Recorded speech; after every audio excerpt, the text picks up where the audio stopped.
Jokowi nggak ada apa-apanya. Gubso Edi berang disepelekan netizen. Saya bukan kaleng-kaleng. Sombong sunu langit. Mohon maaf Pak Edi, sebagai gubernur, pejabat publik, pernyataan ini sangat tidak pantas dan Oh inilah gubernur yang cita rasanya tuh militernya nggak ditinggal-tinggalin. Militer tuh bagus dari sisi disiplin, tepat waktu misalnya gitu. Tapi dari sisi apa ya, pendekatan dia ke anak buah. Ini kan udah kejadian banyak banget loh Pak. Iya benar. Lu pada masih inget kan dulu apa aja lu? Ada wartawan nanya kan, Pak itu gimana? Apa hak Anda tanya-tanya saya? Ya haknya Ya, wajar. wartawan. Bang, luar biasa sekali pernyataan Gubernur Sumatera Utara ini dan sekaligus mengagetkan.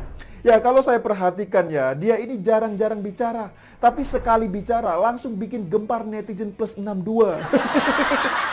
Ya masih mending sih kalau gemparnya itu karena prestasinya. Lah ini bukan karena prestasinya, bukan karena apa-apa, tapi karena justru bikin malu Indonesia coba. Gubernur Sumut Edi Rahmayadi menyampaikan dirinya bukan kaleng-kaleng. Edi menyampaikan hal itu sembari menunjukkan gambar dirinya yang menggunakan seragam TNI. Edi menyampaikan hal itu saat menghadiri acara Banteng Muda Indonesia BMI Sumut yang merupakan sayap PDIP.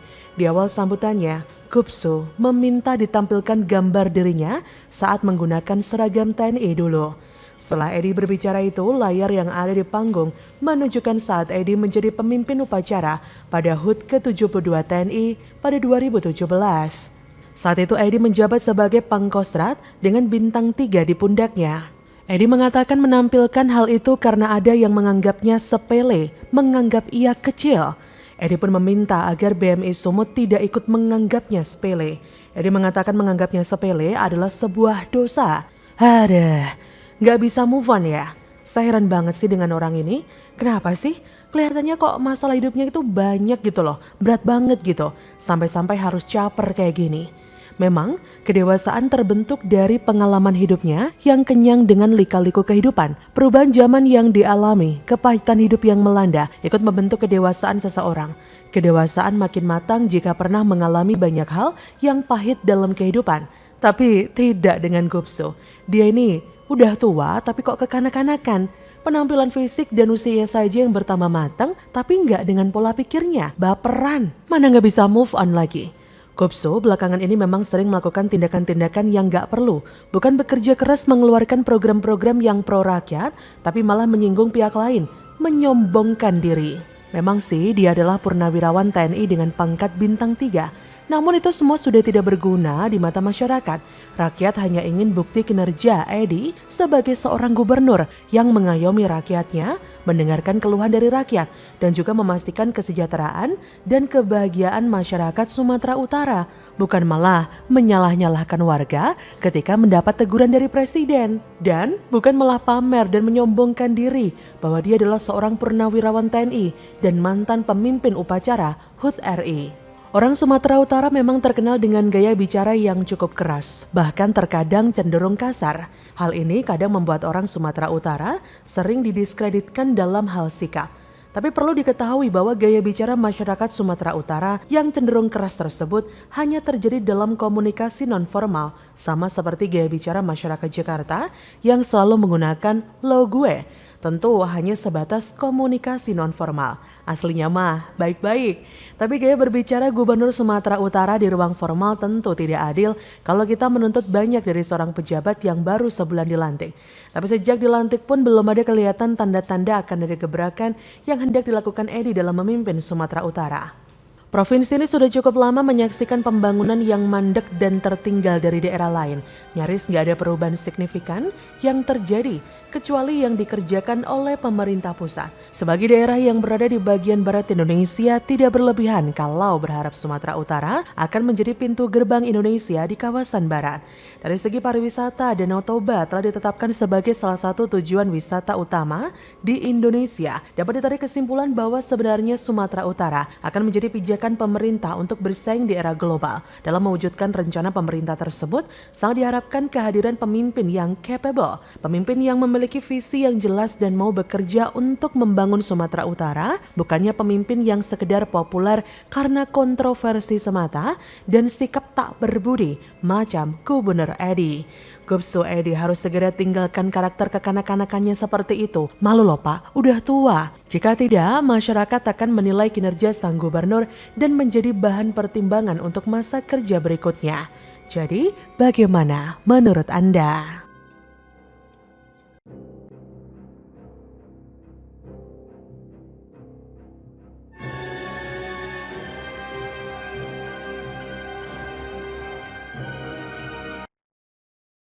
Teguran Jokowi soal jalan rusak di Sumut malah bikin Gubsu salahkan warganya.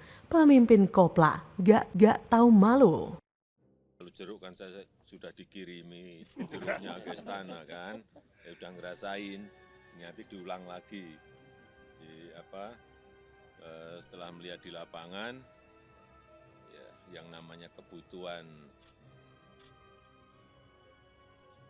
jalan yang baik itu sangat-sangat diperlukan karena menyangkut nanti struktur biaya dari yang namanya jeruk ini.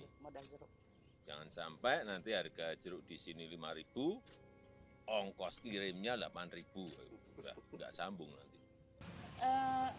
Memang masyarakat ini juga kadang-kadang kan ya punya hati macam-macam lah ya. Pembuangan air yang tergenang itu pun mereka nggak mau arahkan ke ladangnya. Karena memang di sana belum ada drainase. Gubernur Sumatera Utara, Gubsu Edi Rahmayadi, kembali mengungkit soal sejumlah warga Karo yang mendatangi Presiden Jokowi. Cerita itu terjadi sekitar beberapa bulan lalu dan pada awal Desember 2021, memang sejumlah warga Karo berangkat ke Jakarta menemui Jokowi. Mereka mengadukan soal jalan yang rusak bertahun-tahun. Mereka meminta pemerintah pusat turun tangan untuk memperbaiki jalan tersebut. Momen warga Karo mengadu kepada Jokowi itu membuat Edi mendapatkan teguran. Edi lalu menyindir warganya tersebut. Menurutnya, hanya karena masalah pembangunan jalan saja, rakyat harus membawa jeruk ke istana negara. Edi menceritakan hal itu di depan anggota Badan Legislasi DPR yang berkunjung ke rumah dinasnya. Edi mengatakan pemerintah Kabupaten Karo tak punya cukup dana untuk memperbaiki jalan rusak tersebut. Sebab lain karena jalan tersebut digunakan untuk perkebunan, sehingga menurut Edi Bupati tidak sanggup untuk membangun. Edi mengatakan warga Karo sempat meminta Pemkab Karo dan Pemprov Sumut memperbaiki jalan tersebut. Tapi pada akhirnya mereka mengadu kepada Jokowi. Edi pun mengatakan jika keinginan warga tidak dipenuhi Jokowi, mungkin warga Karo akan pergi mengadu ke Amerika. Why? Edi mengatakan warga asal Sumut juga mendatangi Jokowi soal lahan ex-HGU. Saat itu warga berjalan kaki ke Jakarta untuk mengadukan nasib ke Jokowi. Ini gimana ceritanya sih seorang gubernur yang bertanggung jawab mensejahterakan rakyatnya, tapi tidak mau disalahkan dan malah menyalahkan warganya yang protes kepada Jokowi.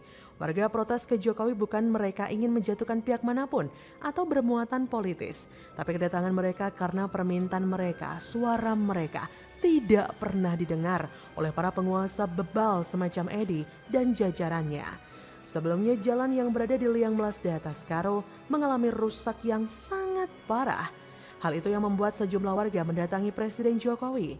Mereka membawa satu truk jeruk yang diperkirakan seberat 3 ton. Mereka datang meminta agar jalan di desa mereka diperbaiki.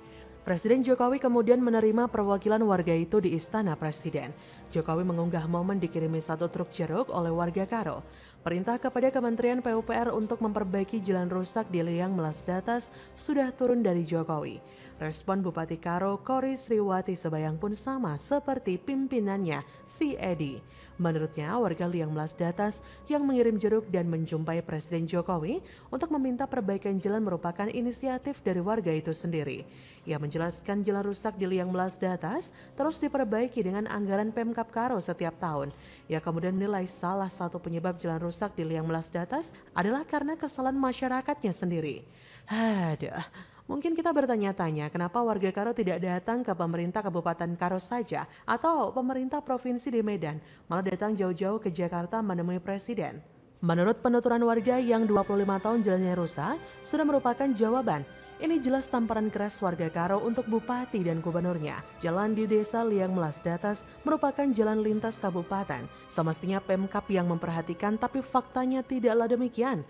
25 tahun itu artinya sudah 5 kali pilkada woy. Dan sudah terjadi pilkada hingga 5 kali, tapi jalan yang semestinya menjadi prioritas karena nyatanya ada potensi buah jeruknya justru tidak mendapat perhatian. Ini benar-benar keblinger. Padahal bisa loh menaikkan taraf kehidupan dan kesejahteraan warganya. Kita miris sekali ya dengan bagaimana para pemimpinnya tutup mata atas kondisi yang ada. Sama sekali tidak ada sisi kreatif dan inovasi. Alasan anggaran tidak mencukupi bukanlah alasan mutlak. Seorang pemimpin haruslah berpikir dan kreatif sehingga daerahnya bisa membangun, memanfaatkan APBD daerah atau menggunakan berbagai skema yang mungkin bisa dilakukan. Saya kira Gubsu haruslah belajar banyak kepada Presiden Jokowi. Sosok Jokowi merupakan orang yang terus berpikir dan terus bekerja untuk rakyatnya. Jadi bagaimana menurut Anda?